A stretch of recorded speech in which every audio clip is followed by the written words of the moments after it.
Hello guys, welcome back to my channel trading lines. तो आज हम बात करने वाले हैं कि कोई भी स्टॉक अगर हम इंट्राडे के पर्पज से लेते हैं तो उसको किस तरीके से हमें कंसीडर करना है और क्या क्या चीज़ें हमें कोई भी स्टॉक में एंट्री लेने से पहले देखना चाहिए।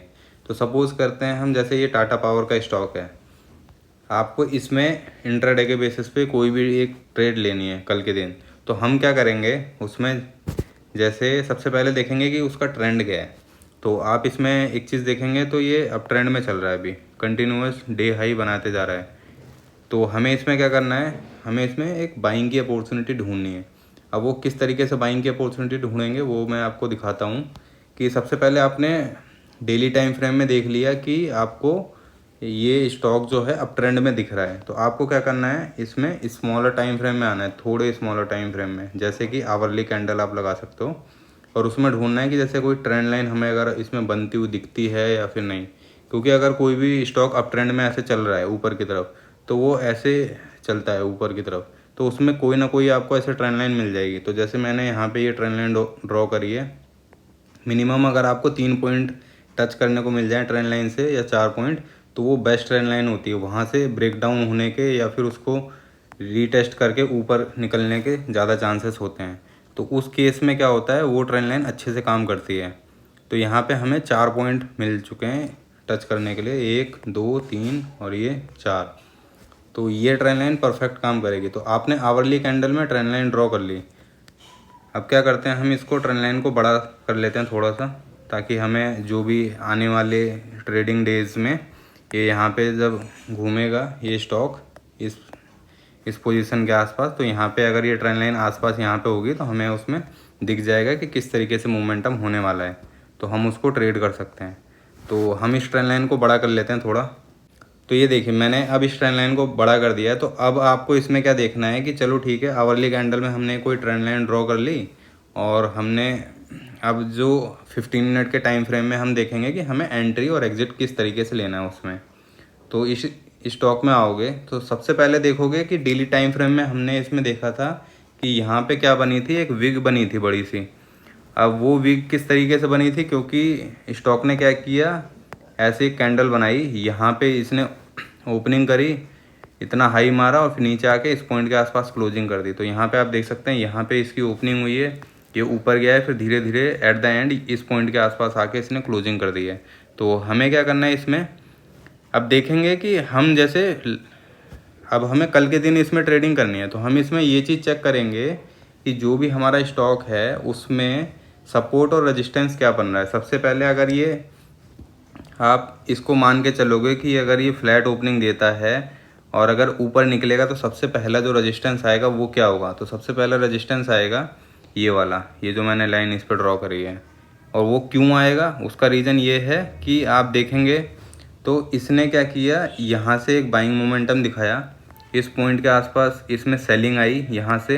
अब सेलर्स ने क्या किया, इस पॉइंट को यहाँ तक ले आया सेल करते हुए। फिर बायर्स ने एक और ट्राई किया कि हम इसको ऊपर ले जाने की कोशिश करते हैं, और उन्होंने यहाँ तक तो लेके गए, बट सेलर यहाँ पे अगेन आ गए और उसको फिर से नीचे लिया है। तो यहाँ पे आप देखोगे तो सेलर्स ने एक बार यहाँ पे ट्राई किया और फिर नेक्स्ट टाइम यहाँ पे ट्राई किया। अब वो क्या कर सकते हैं कि जब ये स्टॉक इस पॉइंट को क्रॉस करके कोई भी 15 मिनट की कैंडल इस लाइन के ऊपर क्लोजिंग कर देगा, तब इसमें से जो मैक्सिमम जो सेलर हैं वो अपनी पोजीशन निकालना चालू कर देंगे, क्योंकि ये जो लास्ट जो स्विंग होगा इसका ये ब्रेक हो चुका है। तो जब लास्ट स्विंग ब्रेक हो जाता है तो मोस्ट ऑफ द सेलर क्या करते हैं, अपनी पोजीशन से एग्जिट मारते हैं या फिर वो कॉस्ट के आसपास रख देते हैं अपना एसएल। तो उस केस में क्या होता है, एक बाइंग मोमेंटम देखने को मिल सकता है। तो हमें क्या करना है, अगर ये फ्लैट ओपनिंग देके इस पॉइंट के ऊपर कोई भी 15 मिनट की कैंडल अगर क्लोजिंग करेगा तो हम क्या करेंगे, उसमें एक बाइंग की पोजीशन कंसीडर कर सकते हैं। ओके। और अगर हमें इसमें सेलिंग की कोई भी पोजीशन देखनी है तो वो किस तरीके से देखेंगे, तो वो मैं आपको दिखा देता हूँ, जस्ट अ सेकंड। तो सबसे पहले आपको नीचे एक ड्रॉ करना है कि सबसे पहला जो सपोर्ट आ रहा है वो किस पॉइंट के आसपास आ रहा है। तो वो यहाँ पे आ रहा है ये। अब ये मैंने किस तरीके से फाइंड आउट किया, तो यहाँ पे आप देखोगे तो इस स्टॉक ने इस पॉइंट के आसपास एक बार रिजेक्शन लिया था, फिर नेक्स्ट टाइम इसी पॉइंट के आसपास से रिजेक्शन लिया, फिर इसने ट्राई किया ऊपर जाने का बट फिर से सेलिंग आ गई और फिर एट द एंड इसने नेक्स्ट डे इसको ब्रेकआउट किया, अब फिर उसी पॉइंट के आसपास ये सपोर्ट ले रहा है, तो ये एक इसका सपोर्ट है। तो अब ये एक पहले रेजिस्टेंस हुआ करता था, अब ये सपोर्ट का काम करेगा। तो हमें इसमें क्या करना है, जैसे हमने एक सपोर्ट तो ढूंढ लिया, बट अब ये सपोर्ट अगर टूटेगा तो ये इस ट्रेंड लाइन तक आने की कोशिश करेगा जो कि हमने आवरली कैंडल में बनाई है। तो इस तरीके से हम इंट्राडे के स्टॉक को आइडेंटिफाई करते हैं। तो अब हम देख लेते हैं कि अगर ये सपोर्ट को तोड़ेगा तो किस तरीके से हमारी एंट्री और एग्जिट बनेगा। जैसे सपोज़ करो इसने इस स्टॉक को यहाँ पे ब्रेक किया नीचे की तरफ, और यहाँ कोई भी 15 मिनट की अगर कैंडल क्लोजिंग करी इस सपोर्ट के नीचे, मान लो 230 पे इसने क्लोजिंग कर दी, तो उसमें क्या करेंगे हम, यहाँ पे एक सेलिंग की पोजीशन बनाएंगे, और जो लास्ट स्विंग होगा, जैसे ये मान सकते हो, ये मान सकते हो, या फिर ये, बट ये बहुत बड़ा एसएल हो जाएगा आपका, तो इस पॉइंट के आसपास आप कहीं पे भी रख सकते हो। या फिर आपको जैसे अगर मान लो एसएल नहीं मिल रहा, तो सबसे पहले देखो कि भाई ये स्टॉक मूव कितना करता है। जैसे ये 230 रुपये का एक स्टॉक है, जो डेली मोमेंटम 4 से 5 रुपये आता है इसमें। तो हम उसमें क्या कर सकते हैं कि डेली मोमेंटम तो चलो 4 से 5 रुपये आता है, और अगर इसने इस पॉइंट को यहाँ से ब्रेक किया है तो एटलीस्ट ये कम से कम 2 रुपये या फिर 1 रुपये का मूवमेंट ऑलरेडी कर चुका है। तो हम इसमें क्या करेंगे, अपना 1.5 रुपये का या फिर 2 रुपये का एसएल लगा लेंगे इसमें। तो उस तरीके से भी आप एसएल फाइंड आउट कर सकते हो कि अगर आपको स्विंग नहीं मिल रहा तो आप एसएल कैसे लगाओगे। तो चलो आपको एसएल मिल गया, आप यहाँ पे एंट्री बना ली, तो एसएल का 1:2 आप उसका टारगेट रख लो। इस तरीके से हमें इसमें ट्रेडिंग करनी होती है। कोई भी स्टॉक अगर हमें फाइंड आउट करना है तो इस तरीके से हम उसमें एंट्री और एग्जिट डिफाइन कर सकते हैं अपना। और अगर आपको नहीं मिल रहा है कोई भी सेटअप, उसमें सपोज करो नहीं मिल रहा, कुछ भी नहीं दिख रहा, ना कोई ट्रेंड लाइन बन रही है, ना कोई सपोर्ट बन रहा है हमारा, ना ही कोई रेजिस्टेंस बन रहा है, तो उस स्टॉक को इग्नोर कर दो, क्योंकि और भी स्टॉक हैं हम उसमें फाइंड आउट कर सकते हैं। अब जैसे मान लो मैं इसमें से कोई सा भी ले लेता हूँ, जैसे मान लो मैंने ये ले लिया, BPCL ले लिया, तो हम इसमें देख लेते हैं कि किस तरीके से। मैं सारी ड्राइंग डिलीट कर देता हूँ, फिर आपको दिखाता हूँ। अब देखो हमें इसमें क्या करना है कि इसमें देखना है कि हमें एंट्री और एग्ज़िट किस तरीके से लेना है अगर ये इसमें कोई सेटअप बनेगा नेक्स्ट डे। तो सबसे पहले हमने देखा कि ये इसने क्या बनाया है। तो आप कोई भी साइट पे जाके गूगल पे देख सकते हो कि कोई भी पैटर्न जो होते हैं वो बनते कैसे हैं। अब यहाँ पे देखोगे तो ये आपको पैटर्न दिखेगा। तो ये आपको क्या दिख रहा है यहाँ पे, आप अगर आप सिर्फ इतना कंसीडर करोगे तो यहाँ पे एक W भी दिख सकता है, और अगर यहाँ से कंसीडर करोगे तो आपको ये हेड एंड शोल्डर पैटर्न भी दिख सकता है। तो आपको दोनों पैटर्न दिख गए, और ये दोनों पैटर्न क्या शो करते हैं कि ये स्टॉक इस पॉइंट से ऊपर की तरफ निकलना चाहिए। बट W के बेसिस पे क्या हुआ है यहाँ पे, अब देखोगे तो ये इसकी नेकलाइन है, तो नेकलाइन इसने क्रॉस नहीं करी। और हेड एंड शोल्डर के बेसिस पे भी ये इसका लास्ट स्विंग होगा, क्योंकि फर्स्ट स्विंग ये होता है उसमें और नेक ये होती है। तो इस स्विंग को इसको ब्रेक करना पड़ेगा, तभी ये head and shoulder pattern complete होगा। तो ये चीज़ हमने फाइंड आउट कर ली कि ये स्टॉक अप ट्रेंड में कन्वर्ट होने की कोशिश कर रहा है, बट अभी कन्वर्ट नहीं हुआ, ये याद रखना है हमें। अब आते हैं आवरली कैंडल में। आवरली कैंडल की जगह पे आप 30 मिनट की टाइम फ्रेम को भी चूज़ कर सकते हैं, क्योंकि उसमें थोड़ा और क्लियरिटी आती है। बट हमें इंट्राडे के बेसिस पे परफेक्ट ट्रेड लेनी है, इसलिए हम 30 मिनट की जगह पे आवरली कैंडल यूज़ कर रहे हैं। तो अब आपको ट्रेंड लाइन ड्रॉ करनी है। सबसे पहले देखो कि हमें नेक्स्ट डे ट्रेड करनी है, तो लास्ट डे जो मोमेंटम आया था वो क्या मोमेंटम था। तो आप देखोगे तो ये सेलिंग का मोमेंटम था। ओके, अब हम इसमें एक ट्रेंड लाइन ड्रॉ कर लेते हैं, जो भी हमें अगर मिलती है तो इसमें। तो हम सपोज करते हैं इस पॉइंट को मिला लेते हैं। ओके, इस पॉइंट से हमने इस पॉइंट को ऐसे मिला लिया। यहाँ पे देखोगे तो मैंने क्या किया है, इस जगह पे इस पॉइंट को मिलाया है, इस पॉइंट को मिलाया, और ये ऑटोमेटिकली मिल गया, मतलब हमारे 3 पॉइंट मिल चुके हैं।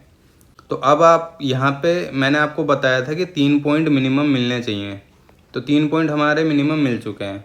या फिर 2 पॉइंट भी मिलते हैं तो वो भी एक ट्रेड बन जाती है, बट वो परफेक्ट ट्रेड नहीं होती। जैसे उसकी प्रोबेबिलिटी आप बोल सकते हो कि बहुत कम है विनिंग होने की। तो हमने एक ट्रेंड लाइन इसमें बना ली। अब हम देख रहे हैं कि अगर ये इस ट्रेंड लाइन से सपोर्ट लेगा तो हम इसमें बाइंग करेंगे। बट हमारी प्रॉब्लम क्या है कि ये लास्ट डे इसने सेलिंग का मोमेंटम दिखाया है। तो वही मैंने बताया, अगर कोई भी सेलर आके इस पॉइंट के आसपास सेल कर रहा है, जस्ट अ सेकंड, इस पॉइंट के आसपास अगर कोई आगे सेलर सेल कर रहा है तो वो क्या देखेगा कि जो लास्ट स्विंग है वो ब्रेक नहीं होना चाहिए। तो अब चलते हैं स्मॉलर टाइम फ्रेम में और चेक करते हैं कि क्या है लास्ट स्विंग इसका। तो आप यहाँ पे देखोगे तो ये हमारा स्विंग आ रहा है, ये क्या पॉइंट है हमारा, ये वाला फर्स्ट स्विंग है और ये सेकंड है। तो फर्स्ट तो ईजिली ब्रेक हो सकता है क्योंकि अगर ये इस पॉइंट के आसपास खुल गया तो ये यहाँ तक तो निकल ही जाएगा। तो हम जो फर्स्ट स्विंग मान के चल रहे हैं ये और सेकंड ये, बट हम इसको बहुत ही वीक मान रहे हैं क्योंकि ये इजीली ब्रेक हो सकता है अगर ये फ्लैट ओपनिंग होती है तो हम इसको मानेंगे, इसके ऊपर हम एक बाइंग की पोजीशन बना सकते हैं। अब हम देखते हैं कि चलो हमने पॉइंट तो डिफाइन कर लिए, अब चेक करते हैं कि जैसे हमें जो पोजीशन बनानी है, जैसे ये वाला पॉइंट बनता है 322 का, ओके। तो 322 पे हमें कोई भी 15 मिनट की कैंडल क्लोजिंग चाहिए, या आप 5 मिनट की भी मान सकते हो कंसीडर करने के लिए, क्योंकि क्या होता है अगर मोमेंटम में निकलना होगा तो 5 मिनट की कैंडल क्लोजिंग करके भी वो ऊपर की तरफ निकल जाएगा। अब आपको जब भी कोई भी स्टॉक फाइंड आउट करना है तो उसमें 5 मिनट में अगर कैंडल क्लोजिंग मिल रही है उसके ऊपर तो ये देखना है कि उसकी ओपनिंग फ्लैट होनी चाहिए, क्योंकि बाइंग के लिए कभी भी स्टॉक जो होते हैं या तो वो गैप अप खुलते हैं या फिर वो फ्लैट ओपनिंग दे के ऊपर की तरफ निकलने चाहिए। अगर फ्लैट ओपनिंग मिलेगी और 322 के ऊपर ये निकलेगा तो हम उसमें एक बाइंग की पोजीशन बना सकते हैं। ये हमारा डिफाइन हो गया। अब इसमें सेलिंग की पोजीशन क्या बनेगी, क्योंकि ऑलरेडी इस ट्रेंड लाइन को 3 बार टच कर चुका है, ओके। तो जैसे ही ये फ्लैट ओपनिंग देके इस ट्रेंड लाइन के नीचे कोई भी 15 मिनट की कैंडल अगर क्लोजिंग करेगा तो हम उसमें सेलिंग भी कर सकते हैं, क्योंकि सेलर देखेंगे यहाँ पे आए हैं सेलर, फिर उन्होंने यहाँ पे दोबारा सेल किया होगा और अगर वो इस स्विंग को ब्रेक कर देंगे, ये वाला जो स्विंग है, तो ये और नीचे की तरफ निकल सकता है। तो उस केस में हमें सेलिंग की भी पोजीशन मिल गई। तो इस तरीके से आप इंट्राडे के लिए कोई भी स्टॉक डिफाइन कर सकते हो कि हमें उसमें ट्रेड करनी है या नहीं करनी है। और अगर कोई सेटअप नहीं बन रहा है तो आपको उसको इग्नोर करना है, सिंपल, ज़्यादा कॉम्प्लिकेटेड नहीं करना, सिर्फ इग्नोर करो उसको। क्योंकि बहुत से स्टॉक हैं, आप निफ्टी 50 में ही आप 50 स्टॉक चेक कर सकते हो।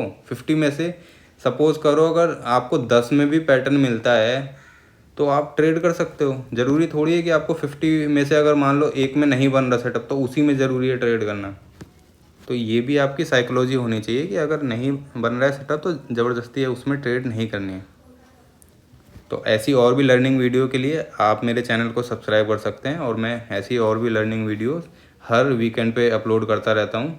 और आप मेरी एनालिसिस वीडियो भी देख सकते हैं जिसमें मैं डेली 5 स्टॉक देता हूँ, जो उनमें से मैक्सिमम 4 या फिर 3 तो अपना टारगेट डेली के बेसिस पे अचीव करते हैं। और अगर ये वीडियो आपको अच्छी लगे तो वीडियो को लाइक करें और ऐसी और भी नॉलेजेबल वीडियो देखने के लिए मेरे चैनल ट्रेडिंग लेंस को सब्सक्राइब करें। Thanks for watching.